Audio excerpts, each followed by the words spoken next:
میرے دیور کی زنانہ فینسی کپڑوں کی دکان تھی۔ اس نے اپنی دکان میں ایک ٹرائل روم بنا رکھا تھا جہاں لڑکیاں وہ لباس پہن کر پسند کرتی تھیں۔ جب میری شادی ہونے لگی تو وہ کہنے لگا کہ بھابھی آپ میری دکان سے کپڑے خریدنا۔ میں نے ایسا ہی کیا اور شادی کی رات ہی اس نے مجھے تحفے میں ایک پیکٹ دیا۔ کہنے لگا یہ آپ اکیلے میں دیکھنا۔ جیسے ہی میں نے وہ کھولا تو میری جان نکل گئی، اس میں تو میرا رشتہ جب واصف سے طے ہوا تھا تو مجھے منگنی کی انگوٹھی پہنانے میرے سسرال والے آئے تھے۔ میری ایک چھوٹی نند تھی اور ایک ہی دیور تھا۔ میرے ہاتھ میں جب میری ساس انگوٹھی پہنانے لگی تو میرے دیور نے انہیں روک دیا۔ کہنے لگا امی بھابھی کو انگوٹھی میں پہناؤں گا، میری شکل بھائی سے بہت ملتی ہے۔ میں اس کی بات سن کر مسکرانے لگی تھی، سبھی ہنسنے لگے تھے۔ میری ساس بھی مسکرانے لگی، مجھ سے کہنے لگی اسے مذاق کی عادت ہے، تم برا مت ماننا۔ میں نے نفی میں سر ہلا دیا۔ فاخر نے انگوٹھی میری ساس کے ہاتھ سے پکڑی اور میرا ہاتھ نرمی سے تھام کر مجھے انگوٹھی پہنا دی۔ فاخر بہت نٹ کھٹ سا نوجوان تھا، عمر میں میرے ہی برابر کا تھا، ہنسی مذاق کا عادی تھا۔ منگنی کی رسم ہوتے ہی میری شادی کی تیاریاں شروع ہو چکی تھیں۔ واصف تو جاب کرتے تھے لیکن فاخر میرے سسر کی دکان سنبھالتا تھا۔ میرے سسر کی زنانہ فینسی جوڑوں کی دکان تھی، کافی چلتا ہوا کاروبار تھا۔ واصف کی تنخواہ بھی اچھی تھی۔ میرا سسرال خوشحال گھرانوں میں شامل تھا۔ میری منگنی کے بعد اکثر مجھے فاخر کی کال آ جاتی تھی۔ مجھ سے کہتا تھا امی نے آپ کی بری کے جوڑے میرے ذمہ ڈال دیے ہیں، اسی لیے میں نے سوچا کہ آپ نے ہی پہننے ہیں، آپ سے ہی آپ کی پسند پوچھ لوں۔ پھر وہ مجھ سے کہنے لگا کہ اگر میں اس کی دکان پر چلی جاؤں تو وہ مجھے میری پسند کے کپڑے دلوا دے گا۔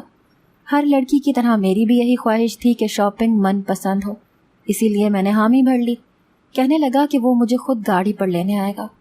میں نے بھی اپنی والدہ سے اجازت لے لی اور فاخر کے ساتھ اس کی دکان پر چلی گئی۔ کافی خوبصورت جوڑے وہاں پر موجود تھے۔ میں جب بھی کوئی جوڑا پسند کرتی تو وہ کہتا کہ ٹرائل روم میں جا کر تسلی کر لیں، اگر ناپ کا مسئلہ ہوا تو وہ سیٹ کروا دوں گا۔ اسی طرح دکان پر آنے والی ہر لڑکی کو وہ یہی کہتا تھا۔ میں نے اپنے جہیز کے بھی کافی جوڑے اسی سے خرید لیے تھے۔ اس دن لنچ بھی میں نے اسی کے ساتھ کیا تھا۔ وہ مجھ سے میری پسند ناپسند پوچھتا رہا۔ کافی خوش مزاج لڑکا تھا، اس نے مجھے ایک منٹ کے لیے بھی بور نہیں ہونے دیا۔ مجھ سے واصف کی باتیں کرتا رہا، ہنستا رہا اور مجھے بھی ہنساتا رہا۔ میں اپنے گھر بہت ہی اچھے موڈ سے گئی تھی۔ شادی کی تیاریاں بھی مکمل ہو چکی تھیں۔ میں دلہن بن کر واصف کی ہمراہی میں اس کے گھر پہنچی تھی۔ میرے دیور اور باقی گھر والوں نے میرا بہت اچھا استقبال کیا تھا۔ میری نند بھی بہت خوش مزاج قسم کی لڑکی تھی، سبھی اچھے تھے۔ میں اپنے آپ کو بہت خوش نصیب سمجھ رہی تھی۔ شادی پر مجھے سبھی نے کچھ نہ کچھ تحفے میں دیا تھا۔ میری ساس نے مجھے سونے کے جھمکے دیے تھے، نند نے مجھے سونے کی انگوٹھی دی تھی، سسر نے کیش 25,000 دیے تھے، بس دیور نے کچھ نہیں دیا تھا۔ مجھ سے کہنے لگا آپ کا تحفہ میری طرف ادھار ہے، میں آپ کو بہت خاص تحفہ دوں گا۔ اس کی بات سن کر سب مسکرانے لگے، کہنے لگے یہ کنجوس ہے، بس بات کو ٹالتا ہے۔ واصف بہت اچھے مزاج کے تھے، بہت محبت کرنے والے۔ ان کی سنگت میں گزرا ہر لمحہ میرے لیے ایک حسین یادگار تھا۔ شادی کے فوراً بعد ہم لوگ اسلام آباد اور مری گھومنے کے لیے چلے گئے۔ یہ 15 دن زندگی کے بہترین دنوں میں سے تھے۔ واپس آ کر میں نے سسرال کی ذمہ داری مکمل طور پر سنبھال لی تھی۔ میری نند میرے کھانا بنانے میں مدد کر دیتی تھی، میں بہت خوش تھی۔ لیکن میری یہ خوشی میرے ہی ہاتھوں یوں برباد ہو جائے گی، میں نے کبھی سوچا بھی نہ تھا۔ میں نے سنا تھا کہ دیور آگ ہوتا ہے، لیکن اس بات کا احساس مجھے اس وقت ہوا جب میں اپنا سب کچھ کھو بیٹھی۔ فاخر مجھ سے بے تکلف تھا، میری شادی کے بعد بھی اس کی شوخیاں ویسے ہی جاری تھیں۔ جب مجھے فینسی لباس پہنے دیکھتا کہتا اس میں تو آپ غضب ڈھاتی ہیں، مجھے اگر پتا ہوتا کہ آپ اتنی حسین ہیں تو جیسے انگوٹھی آپ کے ہاتھ میں پہنائی تھی نکاح بھی میں ہی پڑوا لیتا۔ میں اس کی بات پر غصہ ہونے کے بجائے مسکرانے لگتی۔ میں نے کہا تمہاری بدقسمتی کہ تم نے ایک خوبصورت لڑکی کھو دی۔ میں اس کی بات پر ناراضگی دکھانے کے بجائے اس کے مذاق کو طول دینے لگی۔ وہ تو شاید میرے اشارے کا منتظر تھا، مجھ سے بہت جلد حد سے زیادہ بے تکلف ہو چکا تھا، اور اس کی سب سے بڑی وجہ یہ تھی کہ میں نے بھی اسے اس کی حد نہیں بتائی تھی۔ مجھ پر ان دنوں یہ بات سوار تھی کہ مجھے اپنے سسرال والوں کے ساتھ بہت اچھے سے رہنا ہے، یہاں تک کہ دیور کے مذاق کا جواب بھی ویسے ہی دینا تھا۔ لیکن مجھے کیا خبر تھی کہ میرا اچھا بننے کی کوشش مجھے کس اندھیری کھائی میں پھینک دے گی۔ ایک بار میں اپنے کمرے میں میک اپ کر رہی تھی۔ واصف کے آفس سے واپس آنے کا وقت تھا۔ میں روز اسی وقت تیار ہوتی تھی۔ فاخر اتنا بے تکلف ہو چکا تھا کہ بنا دروازہ نوک کیے میرے کمرے میں آ جاتا تھا۔ ابھی بھی میں اپنے کمرے میں تیار ہو رہی تھی کہ وہ میرے کمرے میں آ گیا۔ میں نے اسے دیکھ کر جلدی سے اپنا دوپٹہ گلے میں لیا تھا۔ مجھے دیکھ کر وہ کچھ پل مجھے اسی فینسی لباس میں بڑے غور سے دیکھتا رہا، پھر کہنے لگا، آپ کا حسن بڑے کمال کا ہے، نیندیں اڑا دیتا ہے۔ پہلی بار مجھے فاخر کی تعریف کا انداز بے حد برا لگا تھا۔ مجھے اس کی نظروں سے الجھن بھی محسوس ہوئی تھی۔ اس کی آنکھوں میں عجیب سی چمک تھی۔ پہلی بار مجھے اس کی آنکھوں سے شدید گھٹن کا احساس ہوا تھا۔ میرا لہجہ بھی سخت ہوا تھا۔ میں نے کہا، تمہیں کوئی کام ہے مجھ سے؟ کہنے لگا، پڑھ بھی سکتا ہے، اور جس دن مجھے آپ سے کام ہوا آپ بھاگتی ہوئی آئیں گی میرے پاس، لیکن ابھی تو میں یہ دیکھنے آیا تھا کہ میری دکان سے خریدے ہوئے لباس میں آپ لگتی کیسی ہیں۔ یہ کہنے کے بعد وہ مسکراتے ہوئے کمرے سے چلا گیا۔ میں اس کی ذو معنی بات سمجھ نہیں پائی تھی، لیکن میں اب اس کی نظروں سے الجھنے لگی تھی۔ ایک بار میں پانی پینے اپنے کمرے میں آئی تو فاخر کے کمرے سے مجھے فون پر باتوں کی آواز سنائی دینے لگی۔ وہ باتیں ایسی تھیں کہ میرے ہوش ہی اڑ گئے۔ اس کی باتیں سن کر مجھے اپنے کانوں پر یقین نہیں آ رہا تھا۔ میں وہیں سے پلٹ کر اپنے کمرے میں آ گئی۔ میری نیند اڑ چکی تھی۔ میں نے تصور بھی نہیں کیا تھا کہ فاخر اس قسم کا لڑکا ہوگا۔ صبح ناشتہ کرتے وقت اسے دیکھ کر مجھے اس پر بے تحاشا غصہ آ رہا تھا۔ میری جب بھی اس پر نظر پڑتی تھی تو وہ مجھے ہی ٹک ٹکی باندھے دیکھ رہا ہوتا تھا۔ پہلے تو میں اس کی اس حرکت پر مسکرا دیا کرتی تھی، لیکن آج تو اس کی نظریں مجھے اپنے وجود پر چبھ سی رہی تھیں۔ میں ناگواری سے اپنے ماتھے پر بل ڈال لیے تو وہ شاید سمجھ گیا کہ مجھے اس کا یوں دیکھنا برا لگ رہا ہے، اسی لیے وہ نظریں بدل گیا۔ مجھے بس اب شام کا انتظار تھا۔ میرے سسرال میں بازار آنے جانے کی کھلی آزادی حاصل تھی، اسی لیے میں اپنی ساس سے یہ کہہ کر باہر نکلنے لگی کہ میں بازار جا رہی ہوں، تو میری ساس مجھ سے کہنے لگی کہ اپنے ساتھ چھوٹی نند کو بھی لے جاؤ۔ لیکن میں بازار جا ہی کب رہی تھی؟ میں جس کام کے لیے جا رہی تھی اس میں سمیرہ کو اپنے ساتھ نہیں لے جا سکتی تھی، اس لیے میں نے کہا کہ میں بس تھوڑی ہی دیر میں آ جاؤں گی۔ سمیرہ سو رہی ہے، اسے جگانا ہی مشکل ہے، پھر وہ تیار ہونے میں اور بھی دیر لگا دے گی۔ یہ کہہ کر میں گھر سے باہر نکل گئی۔ میرا رخ ایک ہوٹل کی جانب تھا۔ میں رکشہ میں بیٹھ کر وہاں پہنچی۔ فاخر کی گاڑی پارکنگ ایریا میں دیکھ کر میرا خون کھول کر رہ گیا تھا۔ میں سیدھا اندر داخل ہوئی اور ریسیپشنسٹ سے فاخر کے روم کا پوچھنے لگی۔ اس نے مجھے روم نمبر بتایا۔ پہلی بار میں کچھ ایسا قدم اٹھانے جا رہی تھی، اسی لیے مجھے بہت ڈر بھی لگ رہا تھا، لیکن میں دل میں ایک نیک کام کرنے کا سوچ کر ہی اتنا بڑا قدم اٹھا رہی تھی۔ لیکن مجھے کیا خبر تھی کہ میرا یہ قدم میری زندگی کی آسودگی چھین لے گا۔ میں مطلوبہ کمرے کے پاس پہنچ گئی تھی۔ میں نے کمرے کے دروازے پر دستک دی تو کچھ ہی دیر بعد دروازہ کھل گیا۔ فاخر سامنے کھڑا تھا۔ پیچھے ایک لڑکی کھڑے ہاتھ جوڑے بے تحاشا رو رہی تھی۔ مجھے اپنے سامنے دیکھ کر وہ بدحواس سا ہوا تھا۔ اس کی زبان لڑکھڑائی تھی۔ کہنے لگا، بھابھی آپ یہاں؟ میں نے اسے کینہ توز نظروں سے دیکھا تھا اور اسے پیچھے دھکیل کر اس لڑکی کے پاس آ گئی۔ وہ بنا دوپٹے کے کھڑی تھی۔ اس کا دوپٹہ زمین پر گرا ہوا تھا اور وہ رو رہی تھی۔ مجھے دیکھ کر آنسو پہنچنے لگی۔ اس کی عمر بھی کوئی زیادہ نہ تھی، 18-19 سال کی تھی۔ میں نے زمین سے اس کا دوپٹہ اٹھایا، اسے پکڑا دیا اور اس لڑکی سے کہا کہ جاؤ یہاں سے۔ میری بات سن کر جہاں اس لڑکی کے چہرے پر اطمینان آیا تھا، وہیں میرے دیور کا چہرہ غصے سے سرخ ہوا تھا۔ کہنے لگا کہ اگر تم جان ہی گئی ہو تو بہتر ہے کہ میرے معاملات سے دور رہو۔ وہ ایک پل میں اپنے اصلی روپ میں آیا تھا۔ میں پہلے سے ہی غصے میں تھی۔ اس کی بدلحاظی سن کر آپے سے باہر ہوئی تھی۔ میں نے کھینچ کے تھپڑ اس کے منہ پر مارا تھا۔ اسے شاید مجھ سے اس رد عمل کی امید نہیں تھی۔ میں نے اس سے کہا کہ اس سے بہتر جواب نہیں ہے میرے پاس تمہیں دینے کے لیے۔ فاخر سے یہ کہہ کر میں نے اس لڑکی سے کہا کہ جاؤ یہاں سے۔ وہ لڑکی روتے ہوئے میرا شکریہ ادا کرتے ہوئے چلی گئی۔ میں تنفر سے فاخر کو دیکھنے لگی۔ اس کا چہرہ غصے سے اس وقت تمتما رہا تھا۔ وہ میرے پاس آیا اور کہنے لگا، بہت پچھتاؤ گی تم، اپنے آپ کو بڑی چیز سمجھتی ہو۔ تمہیں اگر اس کمرے میں آنے کے لیے مجبور نہ کر دیا تو نام بدل دینا میرا۔ اس کی بات نے میرے کانوں کی لو تک کو سرخ کیا تھا۔ میں نے کہا کہ ایک تھپڑ کافی نہیں ہے تمہارے لیے؟ میں آج ہی جا کر تمہاری شکایت امی کو لگاتی ہوں کہ تم کن گھٹیا کاموں میں پڑ چکے ہو۔ میں بھی غصے سے بپھری پڑی تھی۔ اس نے مجھے بازو سے پکڑا اور اپنا چہرہ میرے روبرو کیا اور انتہائی غضبناک لہجے میں بولا، کہنے لگا، کیا سمجھتی ہو تمہارا جو جی میں آئے گا تم میرے ساتھ کر گزرو گی اور میں چپ رہوں گا؟ میں تمہیں کہیں بھی منہ دکھانے کے قابل نہیں چھوڑوں گا۔ یہ کہہ کر اس نے میرا بازو چھوڑ دیا اور کمرے سے بھی باہر نکل گیا۔ میں نے اسے رات کو فون پر یہی بات کرتے سنا تھا۔ وہ کسی لڑکی کو اسی ہوٹل کے کمرے میں آنے کے لیے دھمکا رہا تھا کہ اگر وہ نہ پہنچی تو وہ اسے بدنام کر دے گا، اور اب مجھے بھی ڈرانے کی کوشش کر رہا تھا۔ میں بھی کچھ دیر بعد اس کمرے سے باہر نکل گئی۔ مجھے نہیں پتا تھا کہ وہ کس بات پر اس لڑکی کو دھمکا کر ہوٹل کے کمرے میں لے جا رہا تھا، نہ ہی مجھے یہ علم تھا کہ وہ لڑکی کیوں اس کی باتوں میں آ کر اس کمرے تک پہنچی تھی۔ میں جب گھر پہنچی تو فاخر پہلے سے ہی گھر پر موجود تھا اور میری ساس غصے میں بیٹھی ہوئی تھی۔ مجھے دیکھ کر کہنے لگی، بہو میں نے تمہیں کہا بھی تھا کہ اکیلی بازار مت جاؤ، سمیرہ کو ساتھ لے جاؤ، لیکن نہ جانے تم لڑکیوں کو اکیلے جانے کا شوق کیوں ہوتا ہے۔ دیکھ لیا نا اس کا نتیجہ۔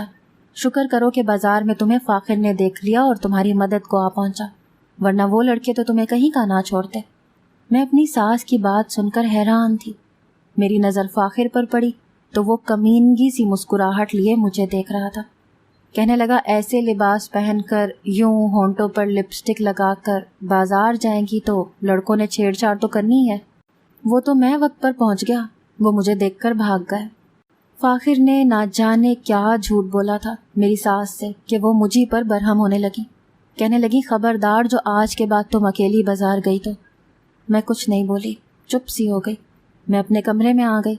میں نے سوچا رات کو پہلے واصف سے بات کروں گی، لیکن وہ لڑکا اس قدر شاطر دماغ رکھتا تھا میں سوچ بھی نہیں سکتی تھی۔ رات کو ڈنر کرتے ہوئے ڈائننگ ٹیبل پر اس نے مجھے ایک گفٹ پیک دیا۔ کہنے لگا، یہ بھابھی آپ کی شادی کا تحفہ ہے۔ میں نے آپ سے کہا تھا نا کہ آپ کو بہت ہی قیمتی تحفہ دوں گا۔ میں نے اسے تنفر سے دیکھا تھا۔ میں نے کہا کہ مجھے تم سے کچھ نہیں چاہیے، لیکن میری بات پر واصف مجھے گھورنے لگے۔ کہنے لگے، یہ بدتمیزی ہے حمیرہ، فاخر اتنی چاہت سے تمہیں تحفہ دے رہا ہے اور تم انکار کر رہی ہو، رکھو اسے اپنے پاس۔ واصف نے فاخر کے ہاتھ سے وہ گفٹ پیک لے کر مجھے پکڑا دیا۔ سمیرہ میرے ہاتھ میں تحفہ دیکھ کر کہنے لگی، میرے کنجوس بھائی نے یقیناً آپ کو خالی ڈبہ ہی دیا ہوگا، کھول کر دکھائے نا بھابھی اس میں کیا ہے۔ سمیرہ نے خوشی سے کہا تھا، لیکن فاخر نے منع کر دیا۔ کہنے لگا، نہیں بھابھی، یہ میرا اور آپ کا سیکرٹ ہے، اسے آپ پہلے اکیلے میں دیکھنا، اس کے بعد آپ بے شک جسے چاہے دکھا دینا۔ میں نے کھانا بیچ میں ہی چھوڑ دیا تھا، میری بھوک اڑ گئی تھی۔ میں نے وہ پیکٹ کمرے میں رکھا اور کچن میں چلی گئی۔ برتن بہت زیادہ جمع ہو چکے تھے۔ میں برتن دھونے لگی۔ اس وقت واصف اپنے کمرے میں جا چکے تھے۔ میں اپنے دھیان میں برتن دھو رہی تھی جب میرے عقب میں کوئی میرے بہت ہی قریب کھڑا تھا۔ میں جیسے ہی پیچھے کو پلٹی تو سیدھا فاخر سے ٹکرائی۔ میں جلدی سے پیچھے ہٹ گئی۔ میں نے کہا، تم یہاں کیا کر رہے ہو؟ کہنے لگا، آپ کے خوبصورت ہاتھوں کی چائے پینا چاہتا ہوں۔ میں نے کہا، زبان سنبھال کر بات کیا کرو۔ وہ میری بات سن کر ہنسنے لگا۔ کہنے لگا، مجھے تو اختیار نہیں ہے نا اپنے دل کے منہ زور جذبوں پر، نہ ہی زبان پر۔ یہ کہہ کر اس نے میرے چہرے پر آئی بالوں کی لٹ کو بڑی بے تکلفی سے پیچھے کیا تو میں نے ایک تھپڑ کھینچ کر اس کے منہ پر مار دیا۔ اسی لمحے میرے شوہر کچن میں داخل ہو گئے۔ فاخر اپنے بھائی سے کہنے لگا، دیکھ لیا بھائی آپ نے، یہ کیسے مجھ پر ہاتھ اٹھاتی ہیں۔ میں تو اس کی جھوٹی بات سن کر دنگ رہ گئی۔ وہ آنکھوں میں مصنوعی آنسو لائے میرے شوہر کے ساتھ لگ گیا۔ میرے شوہر مجھے گھورنے لگے، کہنے لگے، تمہیں شرم نہیں آتی میرے چھوٹے بھائی پر ہاتھ اٹھاتے ہوئے؟ میں نے کہا، آپ اس کی حرکتیں اگر جان جائیں تو خود اسے ماریں گے، یہ لڑکا ہوٹل میں۔ میری بات ابھی منہ میں ہی تھی کہ میرے شوہر بھڑک اٹھے۔ کہنے لگے، خبردار جو اپنی نفرت نکالنے کے چکر میں تم نے میرے بھائی پر کوئی جھوٹا الزام لگایا۔ مجھے فاخر سب کچھ بتا چکا ہے کہ تم کتنی اس کے دل میں اپنے لیے نفرت رکھتی ہو۔ میں نے کہا، یہ جھوٹا اور مکار شخص ہے، آپ اس کے بارے میں کچھ نہیں جانتے۔ میں بھی غصے میں بولی تھی، لیکن میرے شوہر کو تو اپنے بھائی پر اندھا بھروسہ تھا۔ میں غصے سے کچن سے باہر نکل کر اپنے کمرے میں آ گئی۔ میرے شوہر نے بھی کمرے میں آ کر مجھ سے بات تک نہیں کی تھی۔ اگلی صبح میں ناشتہ بنا رہی تھی تو وہ چپکے سے کچن میں آ گیا. کہنے لگا میرا تحفہ نہیں دیکھا آپ نے؟ وہ دیکھ لیں، میں نے بڑی محبت سے آپ کو دیا ہے. میں نے کہا میں لعنت بھیجتی ہوں تمہارے تحفوں پر. وہ ہنسنے لگا. کہنے لگا میں بیٹا ہوں اس گھر کا، اسی لیے یہ بات یاد رکھیے گا کہ کوئی بھی مجھ پر شک نہیں کرے گا، میری ہی بات پر اعتبار کیا جائے گا. اسی لیے آپ تو میرا کچھ نہیں بگاڑ سکتی، لیکن میں آپ کا بہت کچھ بگاڑ سکتا ہوں اور بگاڑوں گا بھی. پھر اپنا موبائل کھول کر مجھے ایک ویڈیو دکھانے لگا جسے دیکھ کر میں حیران ہوئی تھی اور اگلے ہی پل میں نظریں جھکا گئی تھی. اس ویڈیو میں وہی ہوٹل والی لڑکی تھی، لیکن بے بسی سے روتے ہوئے نہایت شرمناک حالت میں. کہنے لگا اس کو بچانے کی کوشش کی تھی آپ نے، اسے میں جب چاہے اپنے پاس بلا سکتا ہوں کیونکہ اس کی ایک کمزوری ہے میرے پاس. میں کسی لڑکی کی خواہش کروں اور وہ مجھے نہ ملے، یہ ممکن ہی نہیں ہے. مجھے اس کی گھٹیا سوچ پر افسوس تھا اور اس لڑکی پر بھی کہ کیوں وہ اس کی دھمکیوں میں آئی تھی. میں اپنے کمرے میں آ گئی. میری نظر اس گفٹ پیکٹ پر تھی. میں نے وہ گفٹ پیک کھول کر دیکھا تو میرے ہوش اڑ گئے. اس کے اندر تو میری نازیبا تصاویر تھیں، لیکن وہ تصاویر اس کے پاس آئی کیسے تھیں؟ مجھے یہ بات سمجھ نہیں آ رہی تھی. وہ کیسے میری اس قسم کی شرمناک تصاویر لے سکتا ہے؟ میں ابھی بدحواسی سے وہ تصاویر دیکھ ہی رہی تھی کہ مجھے اس کی کال آنے لگی. میں نے بدحواسی سے فون اٹھایا. کہنے لگا میرا تحفہ پسند آیا؟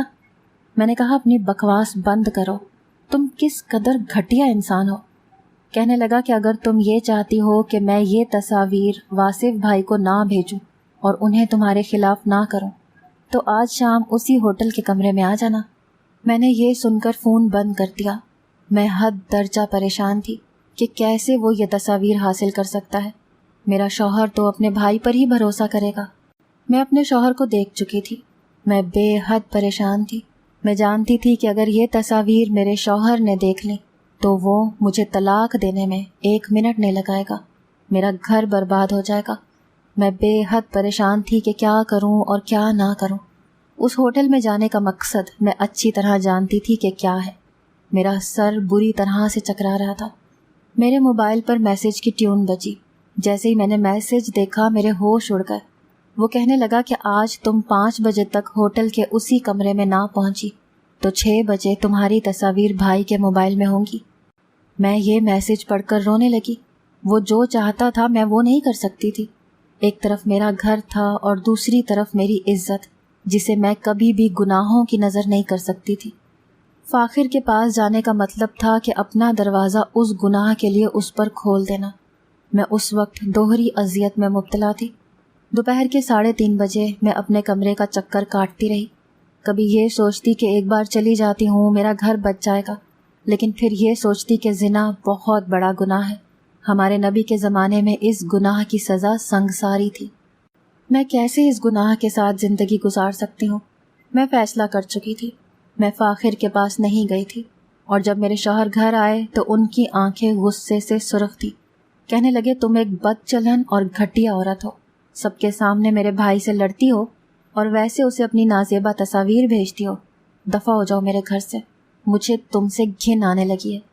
وہ مجھ پر ایک جھوٹا الزام لگا چکا تھا. میں چپ چاپ وہاں سے اپنے میکے چلی گئی. ساری بات اپنے گھر والوں کو بتا دی. میری والدہ کہنے لگیں کہ اچھا کیا جو تم واپس آ گئی، اللہ کی لاٹھی بے آواز ہے. میں ابھی اسی الجھن کا شکار تھی کہ میری طبیعت خراب ہونے لگی. میری والدہ مجھے ڈاکٹر کے پاس لے کر گئیں تو مجھے معلوم ہوا کہ میں امید سے تھی. میں نے سوچا کہ شاید یہی خبر میرے شوہر کو میری طرف مائل کر دے، لیکن واصف نے تو میری روح تک کو گھائل کر دیا تھا. کہنے لگے نہ جانے کس کا گناہ ہے جسے تم میرے گلے میں ڈالنا چاہتی ہو. میں نے یہ سن کر فون بند کر دیا اور رونے لگی کہ نہ جانے کب میرا رب میرے حال پر رحمت کی نظر فرمائے گا. کچھ دن بعد ہی میری ساس میرے شوہر کے ساتھ میرے گھر پہنچ گئی. وہ بے تحاشا رو رہی تھی. کہنے لگی میرے بیٹے نے بدکاری کی ہے، میری بیٹی کو برباد کر دیا. میری نند کی نازیبا تصاویر وائرل ہو چکی تھیں کیونکہ میرے دیور نے اپنی دکان کے ٹرائل روم میں پوشیدہ کیمرے لگا رکھے تھے. جب لڑکیاں اس کے کمرے میں جا کر لباس تبدیل کرتیں تو ان کی ویڈیو بن جاتی تھی جسے میرا دیور دکھا کر انہیں گناہ کے لیے دھمکاتا تھا. میری نند بھی نقاب کر کے اس کی شاپ میں چلی گئی تھی کیونکہ وہ اپنی دکان پر سمیرہ کو نہیں آنے دیتا تھا. اس کی دکان پر اس کا ایک دوست بھی ہوتا تھا جس کے ساتھ مل کر میرا دیور یہ گھٹیا کھیل کھیلتا تھا۔ میری نند نے بھی وہاں سے ایک جوڑا لیا اور ٹرائل روم میں چلی گئی، اور اس کی تصاویر جب فاخر نے دیکھی تو اشتعال میں آ کر اپنے دوست کو مارنے لگا کہ میری بہن کی تصاویر کیوں لی ہیں۔ اس کے دوست کو بھی غصہ آ گیا تو اس نے سمیرہ کی نازیبا تصاویر وائرل کر دی۔ مجھے یہ سن کر افسوس ہوا تھا۔ فاخر نے بعد میں اپنے جرم کا اعتراف بھی کر لیا تھا، اب وہ جیل میں تھا۔ میرے شوہر نے مجھ سے معافی مانگی اور مجھے اپنے گھر لے گیا۔ فاخر کے گناہ کی سزا سمیرہ کو بھی بھگتنی پڑی، کیونکہ بد نظری ایسی لعنت ہے کہ کسی کی بہن کے ساتھ کیا گیا گناہ اپنی بہن کے سامنے آ کر ہی رہتا ہے۔ اللہ اس گناہ سے سب کو بچائے۔